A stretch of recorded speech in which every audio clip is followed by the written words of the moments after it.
Então, muito bom dia a todas e a todos.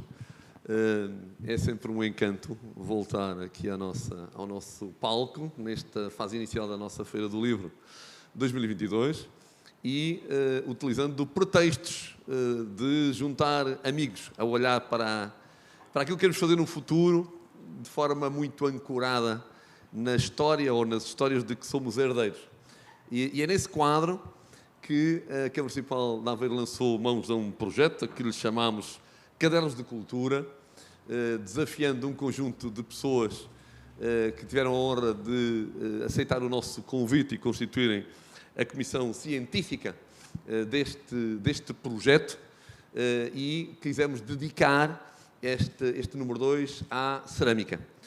E, portanto, eu quero, em primeiro lugar, agradecer à nossa comissão científica, com a vantagem de ter um dos seus membros hoje a fazer a apresentação dos nossos cadernos, o Dr. Alexandre Nobre Paes. Muito obrigado por tudo, por todo este trabalho e por se disponibilizar para estar aqui hoje connosco a fazer esta partilha de lançamento de um conjunto de artigos e aí, obviamente, agradecer aos nossos articulistas, que também temos aqui alguns, pela partilha de conhecimento que fizeram com os artigos que estão nesta revista, além, obviamente, do seu cuidado gráfico, é sempre uma revista muito bonita.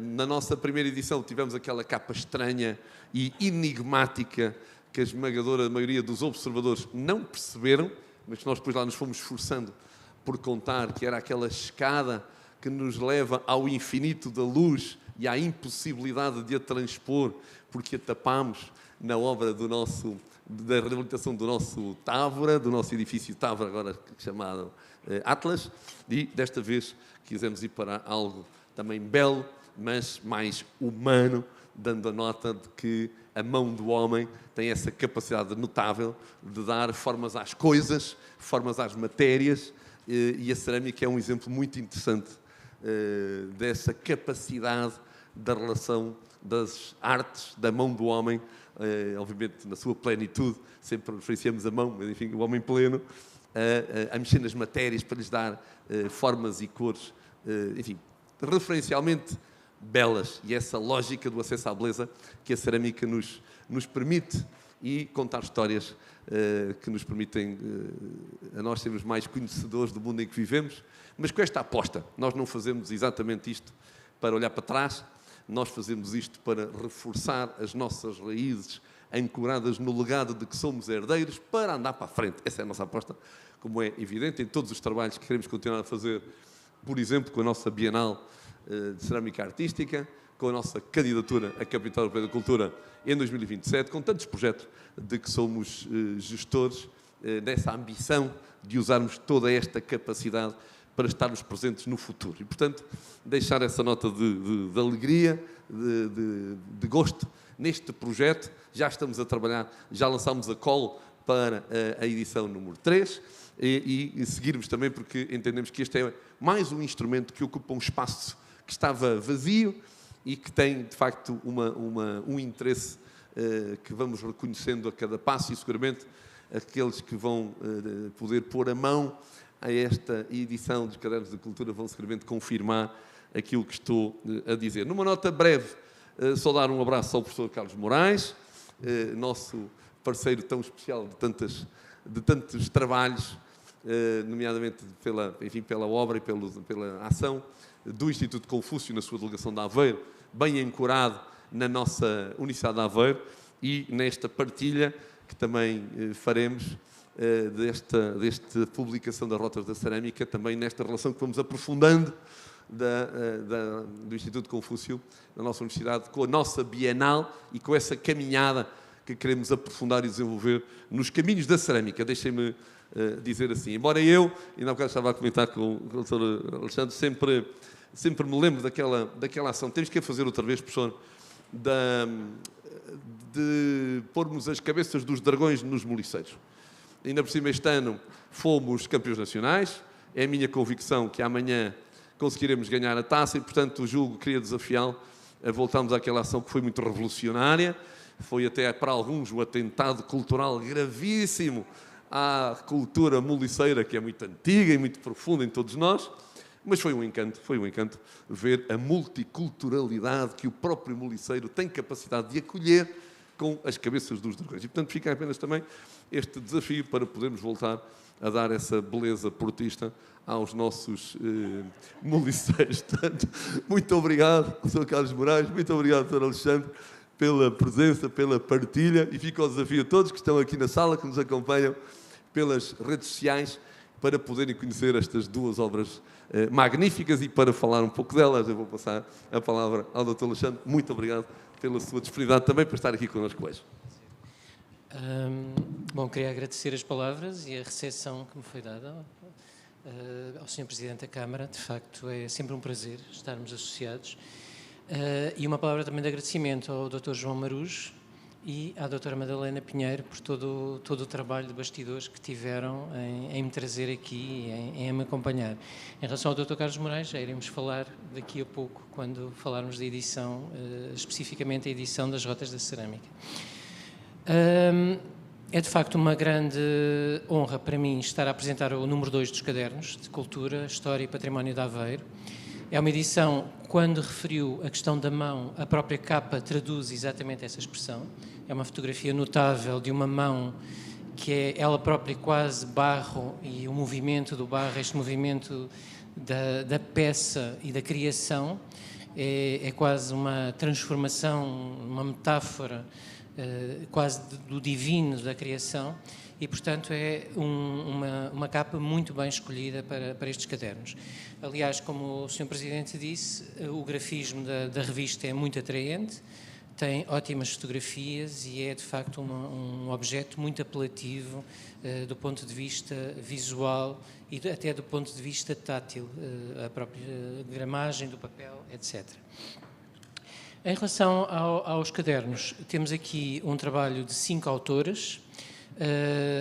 Os cadernos são incluídos, tive o cuidado de ler os próprios textos do Sr. Presidente e do Sr. Vereador da Cultura, para ver a forma como integram, como estes cadernos são integrados, de facto, numa estratégia mais vasta da questão da cerâmica em Aveiro e não só. Portanto, o posicionamento da Aveiro como uma capital da cerâmica no contexto nacional. E, portanto, algumas das questões já foram aqui abordadas, mas chama a atenção a estes projetos de futuro, como a reabilitação da antiga fábrica Jerónimo Pereira Campos, para transformar num centro interpretativo aqui da região, o Museu da Terra, também como uma unidade de promoção e formação sobre as técnicas construtivas e os materiais naturais da terra, e o Monumento à Muralha de Aveiro, do arquiteto Cisa Vieira, junto ao Museu de Aveiro. Tudo isto inserido dentro do espírito da Bienal, que é de facto uma das criações com maior expressão internacional aqui da Câmara de Aveiro. Em relação aos textos, temos aqui de facto 5 textos diversos e que dão mostra da expressão possível do estudo da cerâmica. O primeiro texto, Barristas Aveirenses, séculos XVII e XVIII, é da autoria do Dr. José António Cristo, que está aqui presente, diretor do Museu de Aveiro, e é um texto importante porque reflete acerca de um aspecto que normalmente tem sido muito pouco avaliado em termos da nossa academia, que é o estudo das esculturas em terracota, das esculturas de barro. E a escultura de barro, sendo uma das que maior penetração teve na cultura portuguesa, por ser de barro, por ser este um material pobre, acaba sempre por ser olhado com uma certa indiferença pelos nossos agentes culturais, pela nossa academia que estuda a escultura. E, de facto, são importantes textos como este, em que há uma reflexão acerca da produção, muito centrada, obviamente, aqui na região de Aveiro, mas em que o autor vai buscar uma série de artistas dos quais há documentação, existe informação e existe, naturalmente, em algumas destas peças, a assinatura que nos permite contextualizar no tempo as estéticas destas esculturas e percebermos que ao contrário do que muitas vezes as nossas universidades falam de periferias e de centros, muitas vezes regiões que parecem ser periféricas não são tão periféricas nas suas manifestações estéticas como muitas vezes queremos dar a entender, ou muitas vezes parecemos esquecer. Portanto, é um texto importante que vai buscar uma série de bibliografia anterior, atualizando-a, e vai nos fornecendo também imagens que nos permitem avançar com esse conhecimento. E, paralelamente, termina com a questão de algumas esculturas da princesa tutelar da região, a princesa Santa Joana, e não poderia ser melhor conclusão para este texto do que este tema, visto que estas peças estarão presentes na exposição que agora tem lugar no Museu de Aveiro e que poderemos ver e acompanhar lendo o texto e acompanhar vendo as peças ao vivo.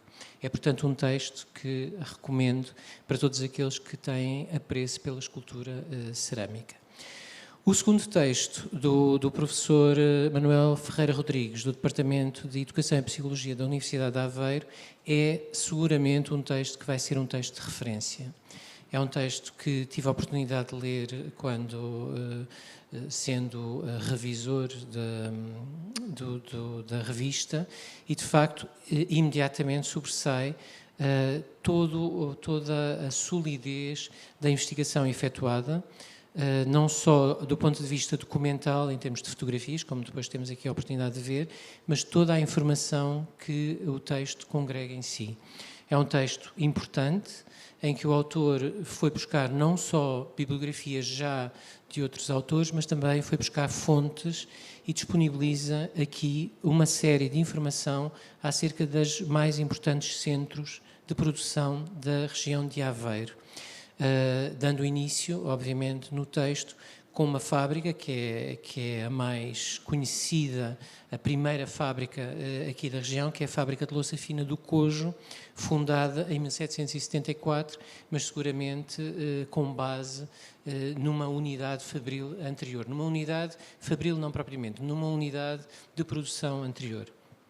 É um texto denso, obviamente, para todos aqueles que são mais ligados à história económica e industrial, mas é um texto que estou, repito, seguro que vai ser um texto de referência para a investigação não só de Aveiro, mas também da indústria cerâmica no século XIX e no século XX. O terceiro texto da doutora Cláudia Pinho e Mel, que também está aqui presente, conservadora do Museu de Aveiro, Santa Joana, é um texto sobre a fábrica Aleluia, vanguarda na tradição, e é um texto também importante na forma como ela vai pegando na forma como a fábrica Aleluia trouxe para a região uma nova estética, alicerçada quer na escola de Bauhaus, na Alemanha, quer na exposição de Paris de 1925, que trouxe a estética Arte Nova. E quando eu vinha há pouco do comboio, fui olhando para as fachadas, obviamente que conheço as fachadas aqui de Aveiro, e fui voltando a ver toda esta estética modernista, ainda com raiz Arte Nova, e foi um texto que me ocorreu de imediato, toda esta relação que a fábrica Aleluia ajudou seguramente a ter no impacto aqui da região, com o trazer destas novas estéticas e da renovação de um sentido decorativo que foi e é importante e que se refletiu numa exposição que tivemos recentemente no Museu Nacional do Azulejo, que foi a exposição dos Tempos Modernos, comissariada pela doutora Rita Gomes Ferrão. Portanto, e várias vezes tive a oportunidade de falar com ela e do apreço que todos aqueles que se interessam pela louça modernista têm na produção da fábrica Aleluia. O terceiro texto tem o nome Quilómetro Zero, Interseções entre a Construção Tradicional e a Arte, e é um texto conjunto de Virginia Frois, da artistas Virginia Frois, Marta Castelo, João Rolaça e Ana Escobar. Portanto, ambos, todos relacionados com o Vicarte, da Universidade de Lisboa, e também com aqui com a... Peço desculpa, não estou a ler os meus apontamentos e tive aqui um lapso. Com as oficinas do convento, que foi fundada pela escultora Virginia Frois. É um texto muito interessante pela relação que estabelece entre a produção, uma produção praticamente modesta e pouco avaliada, que é a produção de telhas, e ela faz aqui, neste texto, os autores fazem uma relação entre dois tipos diferentes de fornos, que é o forno português e o forno à inglesa. E é neste exatamente que eles se centram, com 4 exemplos de produção de telhas no forno à inglesa. Uma produção que é sempre mais fortuita, em que se constrói o forno com as telhas, e são essas telhas que são depois desmanchadas, o forno é desmanchado e são utilizadas na construção, portanto não é uma construção para sempre, portanto é uma construção momentânea, e portanto com estes 4 exemplos os autores vão-nos mostrando como estas telhas podem ser usadas numa relação entre a produção de trabalho dito manual e a produção artística, exatamente porque algumas destas telhas, algumas destes tijolos, aliás, são usados na construção de vários objetos artísticos, do qual temos aqui vários exemplos. Portanto, há aqui uma série de referências muito interessantes, numa perspectiva até mais ecológica, e daí o título do texto ser Quilómetro Zero, em que há uma relação direta com o espaço, com o ambiente, até a própria lenha que é usada, é uma lenha que vem do aproveitamento da poda das oliveiras locais. Portanto, o forno é construído numa zona de forma a aproveitar quer a matéria-prima, o barro, quer a matéria-prima para a cozedura do texto. É, de facto, um texto com uma certa poesia e com uma certa ideia ecológica da construção da cerâmica. Como veem, cada texto tem um pouco a imagem do seu autor, como não podia deixar de ser, e é interessante também vermos não só a mensagem, mas também o espírito subjacente. E este, de facto, tem essa quase ligação à terra. Nós lemos este texto e sentimos uma ligação à terra dos seus autores e, de certa forma, somos cativados por essa projeção.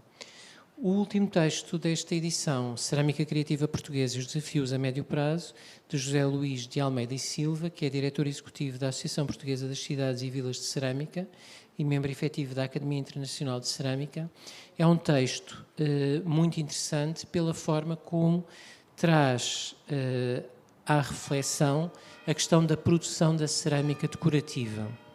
Ou seja, ele vai trabalhando todas estas questões, não só da produção da cerâmica, mas também da cerâmica decorativa no pós-guerra, e vai inserindo e refletindo sobre a criação de 2 organizações. A Academia Internacional da Cerâmica, que chama a atenção que, quando foi fundada em 1952, entre os seus fundadores há um português, António Ferro, e, posteriormente, uma outra figura, que para nós, do Museu Nacional do Azulejo, é uma figura tutelar, que é João Miguel dos Santos Simões, que também integrou, e que só teve depois um outro importante membro, que é Augusto Cardoso Pinto, que foi um conservador do Museu Nacional de Arte Antiga.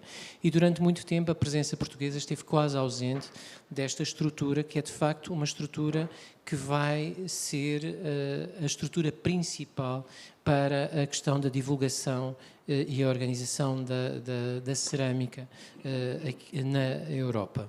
E, portanto, recentemente, e mercê de vários esforços que o autor nos dá conhecimento, foram integrados novos membros, e a própria cidade de Aveiro passou a fazer parte desta organização por ocasião da 14ª edição da Bienal Internacional de Cerâmica. E, portanto, percebemos que há uma necessidade, e o autor chama a atenção para isso, que há uma necessidade de os portugueses se congregarem mais neste tipo de organizações para darem visibilidade internacional à nossa produção e ao impacto que nós temos aqui. E, portanto, há todo um historiar destas iniciativas e o texto termina, de facto, quase de uma forma também com uma certa poesia. E eu transli um pouco o texto e gostaria só de dar essa imagem, porque o autor faz uma comparação entre a nossa sociedade, que cada vez é mais, está cada vez mais centrada na perfeição, cada vez mais afastada da ideia do erro, e estabelece uma conexão com a cerâmica, toda ela feita de imprevisibilidade e toda ela onde a margem de erro pode ser um fator até de acrescento do ponto de vista artístico. E achei a forma como esta ideia é expressa, para mim quase que se torna, provavelmente estou a transler naquilo que o autor dizia, mas de certa forma é quase uma metáfora da nossa existência, da existência de um homem, que, mercê de uma série de sucessões de acontecimentos, melhores ou piores, de erros que nós vamos tendo na nossa própria existência, no final, provavelmente, fizemos uma construção que é ela própria uma obra de arte que é a nossa própria vida e a nossa própria memória. E, portanto, recomendo, de facto, a leitura dos 5 textos. Como vêem, são textos com ideias diferentes, posicionamentos diferentes, mas todas elas importantes no contexto da cerâmica. E isso é fundamental. E eu, enquanto porta-voz do Museu Nacional do Azulejo, tenho a obrigação e sinto-me honrado por estar a fazer parte desta iniciativa de promoção da cerâmica em Portugal. Obrigado.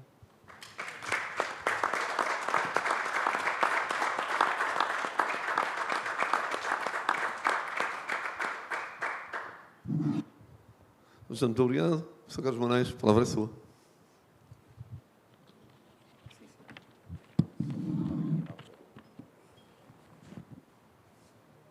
Bom dia a todos. Quero começar por agradecer à Câmara Municipal, na pessoa do Sr. Presidente, o desafio que me foi lançado para fazer uma obra deste tipo quando estava a ser lançada a 15ª Bienal de Cerâmica de Aveiro. Na pessoa do Dr. Alexandre Nobre Paes, quero agradecer a todos os autores que permitiram que esta obra fosse possível.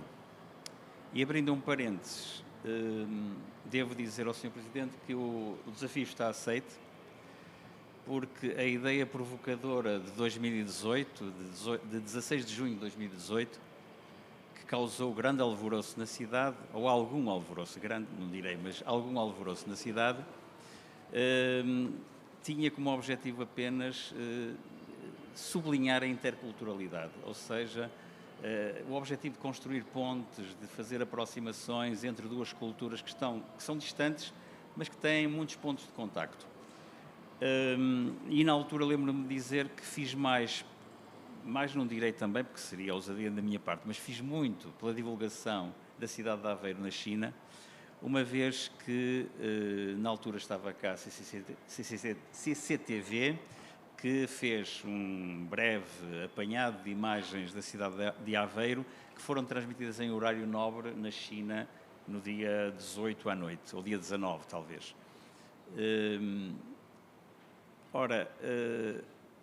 Eu acho que estas iniciativas que evidenciem estes pontos de contacto são importantes. Este livro insere-se também um pouco nesta ideia de demonstrar que há muitos pontos de contacto na arte e neste caso aqui, em particular, na cerâmica. Eu vou fazer uma breve apresentação, só a contextualização do livro, porque a apresentação será feita pelo Dr. Alexandre Nobre Paes. Inaugurado a 23 de abril de 2015, o Instituto Confúcio da Universidade de Aveiro tem como uma das suas principais missões desenvolver atividades de investigação no âmbito das relações sino-portuguesas que contribuam para melhorar a compreensão mútua e a amizade entre estes dois países tão distantes, mas unidos por seculares relações históricas. Nesse sentido, entre muitos outros eventos científicos, realizou 2 congressos dedicados aos diálogos interculturais entre Portugal e a China, que resultaram em livros, e um ciclo de conferências intitulado Rotas ao Oriente, que esteve na gênese da publicação periódica anual Rotas ao Oriente, revista de estudos sino-portugueses, que já vai no seu 2º número. Foi neste contexto e correspondendo a um desafio da organização da 15ª Bienal Internacional de Cerâmica de Aveiro 2021, que surgiu a ideia de publicar um livro sobre as rotas da cerâmica que se centrasse nos centros de produção de porcelana na China, em especial Xinjiang, e na sua exportação para Oriente e para o Ocidente, dando especial ênfase às reproduções e influências da porcelana chinesa na cerâmica portuguesa. Este livro vai ser lançado hoje no âmbito do programa Bom Dia Cerâmica 2022, uma iniciativa do Agrupamento Territorial Europeu de Cidades de Cerâmica, e conta com o contributo de 5 especialistas da China e de Portugal, que passo a citar: Zhong Yandi, da Universidade de Fudan, em Xangai; Han Yeliang, da Universidade de Línguas Estrangeiras de Dalian; Ji Hui, também da mesma Universidade de Línguas Estrangeiras de Dalian, que é a nossa parceira no Instituto Confúcio da Universidade de Aveiro; Guo Mo, da Universidade de Ciência e Tecnologia de Macau, e aqui abro também um parênteses para dizer que Guo Mo foi minha aluna de licenciatura, fez o seu mestrado na Universidade de Aveiro, o seu doutoramento na Universidade de Aveiro e foi orientada pelo Dr. Alexandre Nobre Paes com uma tese sobre cerâmica e ainda o autor aqui presente também e que vai apresentar o livro, Alexandre Nobre Paes, diretor do Museu Nacional do Azulejo. Com esta publicação, e peço permissão para citar as palavras do Sr. Presidente, também num texto que surge no livro, dá-se continuidade a um trabalho de promoção do território assente na cultura e identidade ímpares desta cidade de Aveiro, do município e regiões, tendo a cerâmica artística um lugar de referência enquanto elemento diferenciador, no qual vamos continuar, portanto estou a dizer na primeira pessoa, mas não sou eu, no qual vamos continuar a investir designadamente através da criação de uma unidade museológica dedicada à Bienal, assim como no esforço de parcerias estratégicas que temos vindo a desenvolver, nomeadamente com a Academia Internacional de Cerâmica, que integramos no final de 2021. É também por esta via, e continuo a citar, que damos cumprimento ao que definimos no Plano Estratégico para a Câmara Municipal de Aveiro, integrando as apostas na candidatura de Aveiro à Capital Europeia da Cultura 2027. É óbvio que o Instituto Confúcio da Universidade de Aveiro tem participado em muitas discussões em torno desta iniciativa, desta candidatura, e que continuará disponível para ajudar no que for necessário para que a candidatura tenha sucesso. Muito obrigado.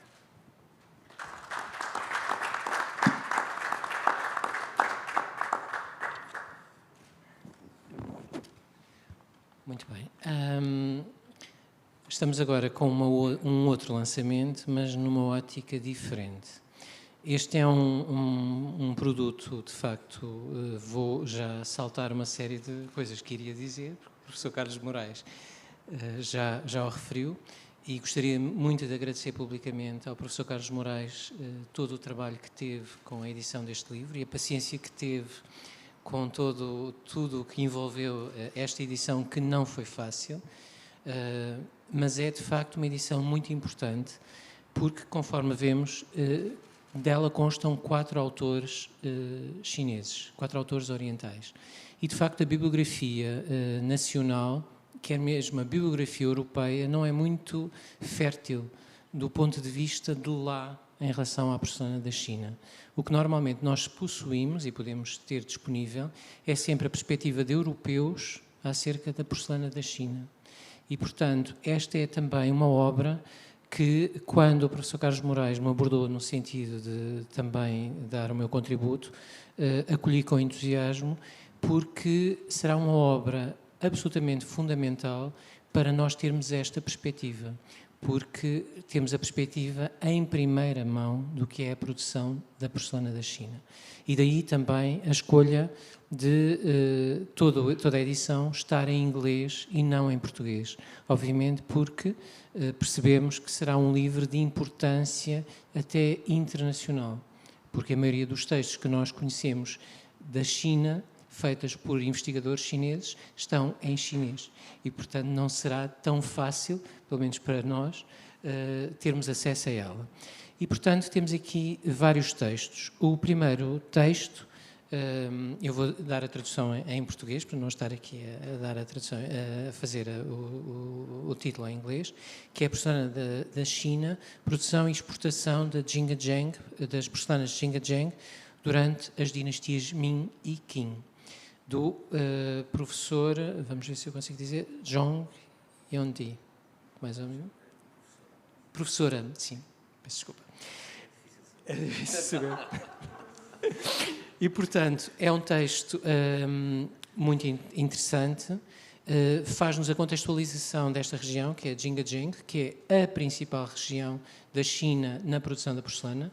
É a partir deste centro, que é de facto uma vasta área geográfica, que são feitas as porcelanas que nós conhecemos e que vemos nos museus e que ainda hoje podemos adquirir. Portanto, grande parte da porcelana da China é nesta região. Portanto, o artigo tem mapas que nós podemos ver, de facto, a vastidão de fornos que aí existem, e a autora faz a definição histórica desta região, que vem desde as dinastias Sui e Tang, portanto, 581 a 907 a.C., até ao final, à última dinastia, a dinastia Qing, que termina em 1912. A autora vai trabalhando também e vai-nos apresentando uma ideia que para nós, europeus, é um pouco estranha, e para nós, portugueses, também, que é a existência de dois tipos de fornos, os fornos imperiais e os fornos privados. Como fornos privados são os fornos para uso comum, da louça que era produzida para a população e para exportação, e os fornos imperiais, obviamente, que eram para a louça do imperador e a louça que era para consumo da corte e absolutamente proibida de ser exportada para o exterior. Não deixa de ser interessante, agora num completo à parte que a autora não refere, mas já que estamos aqui a falar de cerâmica, não deixa de ser interessante que escavações há uns anos recentes em Santa Clara a Velha trouxeram uma novidade absoluta em termos europeus, em termos da história da porcelana da China, porque aí foram descobertos vestígios, algumas peças, não inteiras, mas vestígios, de peças que eram produzidas nestes fornos imperiais e que estavam proibidas, sob pena de morte, de saírem da China, e foram descobertas em Santa Clara a Velha duas peças destas, o que indica que, através de contrabando, elas terão vindo para Portugal. E são peças do início do século XVI e a sua descoberta alterou completamente a noção que nós tínhamos desta questão da produção e das peças poderem sair. Não sabemos se houve pena de morte para quem as fez sair, mas, enfim, a descoberta foi muito interessante. Mas, portanto, para aqueles que não estão familiarizados com esta noção de fornos que produzem para uma clientela específica e, obviamente, numa busca de perfeição ímpar, que depois não encontra na produção para a população em geral a mesma qualidade, é interessante termos esta noção. Entretanto, a autora também vai buscar o primeiro livro que fala de cerâmica, é um livro de 1743, escrito por Tang Ying. Eu lamento não conseguir dizer os nomes de forma mais perfeita, e que traduzido é uma explicação ilustrada da produção cerâmica. e a autora pega nas informações que são dadas sobre a produção cerâmica da porcelana e associa-lhes descobertas arqueológicas, entretanto feitas nestas várias regiões e nestes centros de produtores. Portanto, temos depois também um capítulo sobre como é feita a recolha dos materiais, como é que ela mistura os materiais, e é interessante porque a noção que nós temos na bibliografia europeia não é exatamente igual a alguma da informação que aqui está, como é misturado o barro, o caolino, a questão do cobalto, ela dedica-se, tem uma parte muito interessante sobre a questão da utilização do cobalto, que é o óxido que permite a cor azul na cerâmica, e as diferentes tonalidades de azul, e a noção de que, consoante o tipo de trabalho que é feito de limpeza e de calcinação, se adquirem tonalidades de azul, elas próprias, algumas interditas ao uso comum, e, portanto, temos aqui uma série de aspectos, a concepção das caixas de enforno, a cozedura e a embalagem das peças com palha. As peças para a corte eram embrulhadas em papel e só depois em palha, as peças de uso comum eram embrulhadas em palha, e nós sabemos que algumas delas vinham assim até como lastro dos navios portugueses para Portugal. Faz também uma relação com os vários centros europeus que receberam a porcelana da China, nomeadamente Portugal, Lisboa, e um aspecto também interessante é que no final de toda a produção, a veneração dos deuses nos 3 templos principais, e portanto esta associação, sempre que nós já tínhamos referido há pouco no artigo anterior, a ideia da imprevisibilidade da produção, e que quando corre bem temos que agradecer aos deuses por tudo ter corrido bem. Porque é preciso não esquecer, isto também é um aspecto que a autora não fala, mas já que estamos a falar de cerâmica, a cerâmica é de facto uma produção extraordinária na criação humana. É a única produção humana que utiliza os 4 elementos. Temos a terra, que é o barro, temos a água, que modela o barro, temos o fogo, sabemos para quê, e temos o ar, que a atmosfera do forno altera a produção, altera o objeto. Mas, de facto, temos um 5º elemento. E esse 5º elemento, que não é tão patente na Europa, mas que é patente na produção da porcelana, é a imprevisibilidade. Portanto, podemos acreditar que é a intervenção divina. Uma fornada pode correr bem ou pode correr mal. E se correr mal, é de facto um grande peso para quem a está a produzir. Se correr bem, pode ser um objeto de grande fortuna. E esta dimensão é interessante nós termos neste artigo. Portanto, temos várias informações, várias fotografias, e a autora divide também as características diferenciadoras das 2 dinastias mais importantes na produção cerâmica para a Europa, as dinastias Ming e Qing, e define os 6 momentos principais, com os pontos de interesse e o tipo de produção a elas associada. E termina referindo as 3 grandes influências que Jinga Zheng teve, a influência islâmica, europeia e asiática, e o remate do artigo é que a produção de porcelana faz uma relação, é quase uma relação diplomática entre o Oeste e o Oeste, e permitiu a troca e a integração de diferentes civilizações num produto que ainda hoje continua a ser um produto que é um cartão de visita da China, e não só da China antiga, mas da China contemporânea. O segundo artigo que refere é um artigo que está praticamente ausente da bibliografia europeia, ou seja, daquilo que nós podemos disponibilizar na bibliografia europeia. É um artigo particularmente interessante exatamente por isso, pelo que tem de novidade, é a difusão e influência da cultura cerâmica chinesa no Sudoeste Asiático, e é da autoria de 2 autores, como o professor disse, An Liang e Zi Hui, professores da Universidade de Dalian. Estes autores, o que lhes interessa aqui não é a produção da porcelana da China diretamente, mas como ela vai alterar toda a cultura no Sudoeste Asiático, nas várias regiões do Sudoeste Asiático, e vai permitir a criação de produções autónomas e emblemáticas em cada uma destas regiões. É um artigo extenso, muito, muito interessante e, de facto, que não é possível ter coligido desta forma em nenhuma outra bibliografia que eu tenha conhecimento, pelo menos desta forma, e, portanto, os autores definem razões e enquadramentos culturais que favoreceram a disseminação da porcelana da China em toda esta vasta região, a localização, integração e diferentes aspectos da cultura cerâmica nesta geografia e comparam as produções cerâmicas entre estas regiões e a porcelana da China. Eles próprios referem a escassez da bibliografia existente no contexto asiático, referem os autores, fazem pequenos resumos do que cada um destes autores destas biografias dizem, o que para nós é também mais um instrumento importante de conhecimento, e é um texto muito interessante também na perspectiva da história económica e cultural, porque dá-nos pistas para nós percebermos a receptividade de todas estas regiões à produção, receptividades e resistências desta região a esta produção. E, portanto, depois tem por vários capítulos como cada uma das regiões recebeu a porcelana da China e criou os seus próprios produtos autónomos. A Tailândia, o Vietnã, a Malásia, Myanmar, a antiga Birmânia, Laos, Camboja, Timor-Leste, Indonésia, Filipinas, Singapura e Brunei.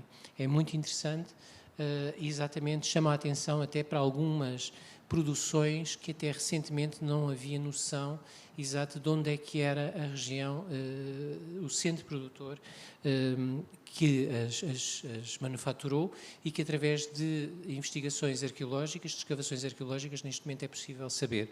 E, portanto, somos também informados dessas próprias novidades. E, portanto, é de facto um artigo também muito, muito interessante, com uma série de documentação histórica, relatórios arqueológicos, uma série de estatísticas que permitem uma compreensão mais clara destes assuntos e também um outro aspecto no final do artigo é que a análise não é só comercial, mas também a questão da diplomacia e como os contactos diplomáticos permitiram a disseminação de toda esta cultura. E, portanto, terminam com a ideia de que uma fusão cultural contínua nesta região criou uma cultura cerâmica única das nações que constituem o Sudoeste Asiático. É também um artigo que recomendo a leitura exatamente para todos os que se interessam pela ideia da disseminação cultural. O terceiro artigo é o que mais me vai inibir fazer a apresentação, porque é o meu próprio artigo. Enfim, tentarei fazer uma breve abordagem, sem quaisquer juízos de valor. E o artigo chama-se A Arte Peregrina, a produção de cerâmica no século XVII em Lisboa. E o que se pretendeu com este artigo é mostrar de que forma Lisboa, que foi o primeiro centro de produção cerâmico de faiança, ou seja, uma produção de vidrado estanífero em Portugal, na região portuguesa, e como esta primeira produção vai associar a ela as influências orientais. E, portanto, o artigo está dividido em 4 momentos, que são os 4 momentos que caracterizam esta produção, sendo que o primeiro momento é um momento em que há uma maior colagem da influência oriental na produção cerâmica. O segundo momento já há uma maior independência. Isto é interessante porque depois, quando lemos o último artigo da Guo Mo, que tivemos a ocasião de falar, ela própria depois tem uma abordagem também muito interessante nesta perspectiva, ou seja, nós portugueses não copiamos, reinterpretamos e criamos uma atmosfera, uma produção única pela atmosfera do Oriente na nossa produção. O terceiro momento é o momento pós-restauração, em que surge de facto uma produção mais complicada, em que nós notamos uma certa decadência, mas há um tipo de produção ainda que tenta repescar uma qualidade melhor e, por fim, o aspecto já da completa ausência em que nós notamos o afastamento do Oriente na produção, e a produção torna-se uma produção mais comum, exatamente porque começamos a importar porcelana da China.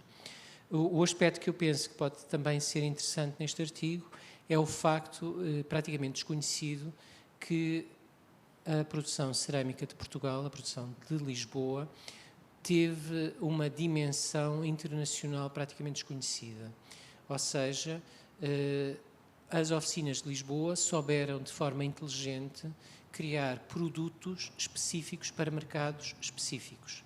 Ou seja, inicialmente havia uma produção para consumo interno, mas também para os Países Baixos, em que aquilo que era feito para os Países Baixos tinha uma linguagem específica para aqueles locais, e há uma série de escavações que têm sido feitas em várias áreas dos Países Baixos e que mostram exatamente isso, com características. As peças são mais brancas, as peças têm uma tonalidade de azul que não é a tonalidade de azul para consumo interno, a própria linguagem decorativa é diferente, isso é um aspecto interessante. E depois, num segundo momento, a produção para a Liga Hanseática, em que nós assistimos, de facto, a uma maior diversidade de produtos, e ela é de tal forma característica para este mercado, que também volta a ser um mercado diferente daquilo que é o consumo interno, que até aos anos 80 do século passado se acreditava que esta louça não era portuguesa, mas era uma louça feita em Hamburgo. E, portanto, temos uma série de livros ao longo do século XX a falar da louça de Hamburgo, que era uma louça com estas características. Posteriormente veio-se a descobrir que não é louça de Hamburgo, Hamburgo nunca produziu a louça, mas de facto inundou a Liga Hanseática de uma produção muito específica. E quando se fala da Liga Hanseática, vamos desde o território que é hoje a Alemanha, até à Suécia, até à Dinamarca, até à Polónia, até à Croácia. Portanto, todos estes locais têm louça portuguesa, criada especificamente, muitas vezes com mensagens, monogramas, brasões destas regiões, e de facto é uma história praticamente desconhecida e que se procurou chamar a atenção neste artigo. Por fim, o último artigo de Guo Mo, que são os motivos chineses na faiança portuguesa, na qual 3 exemplos de honrar sem subserviência. É de facto um artigo muito honroso para nós, pela forma como a autora trabalha estas questões. Como o professor Carlos Moraes disse, ela foi aluna aqui da Universidade de Aveiro, ela estudou a questão dos motivos orientais na faiança portuguesa e fez uma relação direta, ou seja, ela foi buscar peças de porcelana da China, mais ou menos contemporâneas com peças da faiança portuguesa. E foi analisando e vendo que, ao contrário até do que alguns autores, como o próprio que aqui está, às vezes dizem, não houve quase cópia nenhuma em relação à porcelana da China. Houve sempre um entendimento diverso. Nomeadamente, a presença de uma raiz islâmica na nossa produção, um quase horror ao vazio no espaço, que de facto não é característico da porcelana da China. E ela usa 3 exemplos muito interessantes, dos quais dá imagens. Um é a questão dos papagaios na faiança portuguesa, que não há muitos exemplos, mas dos quais ela pega num exemplo quase imediato de relação, como digo, não é uma cópia, mas uma relação imediata, e faz uma extensa e muito bem documentada proximidade entre os 2 motivos, demonstrando de facto que, no caso português, não há uma subserviência. Ela tem sempre o cuidado muito interessante de dizer que não há uma subserviência da nossa produção, há de facto uma reinterpretação dos motivos e demonstrando os aspectos que tornam particular a nossa produção. Um terceiro motivo que ela pega, que ela analisa, são os pêssegos, que é de facto um motivo que atravessa. Isto hoje a competição está a ser difícil. Primeiro foi a ambulância, agora são os sinos, mas estou quase a acabar. E, portanto, ela pega no motivo dos sinos dos sinos, perdão.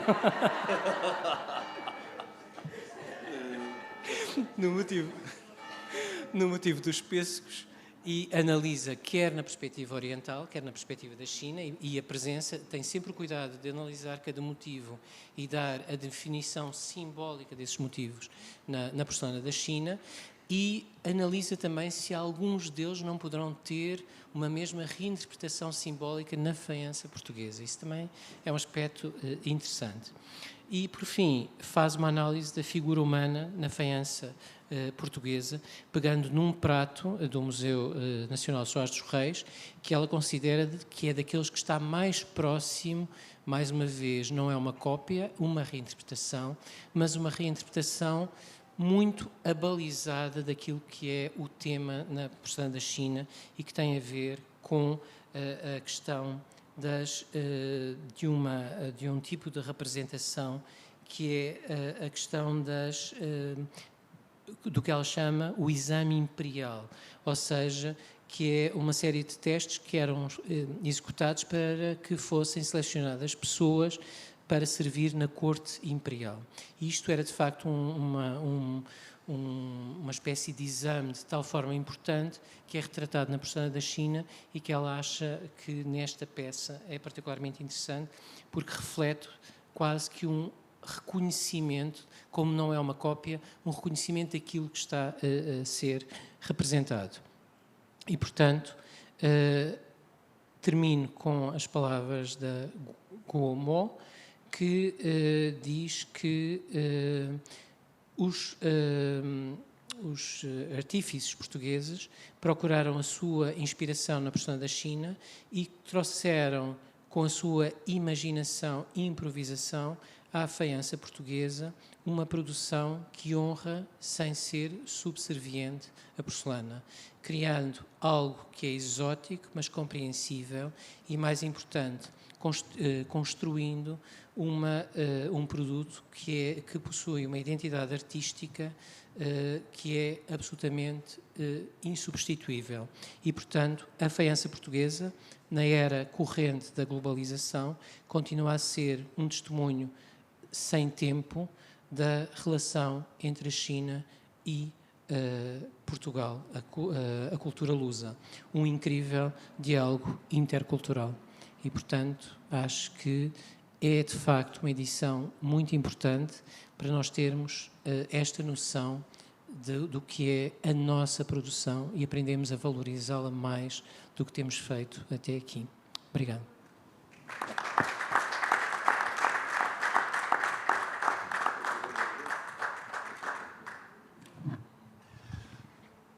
Doutor Alexandre Nobre Paz, professor Carlos Moraes, muito obrigado. É tão simples, não é? Num pedaço da manhã, darmos a volta ao mundo, de Portugal à China, à volta desta coisa fantástica que é a cerâmica. Bom pretexto para começar a preparar o almoço. Um beijo. Tudo bom, bom dia.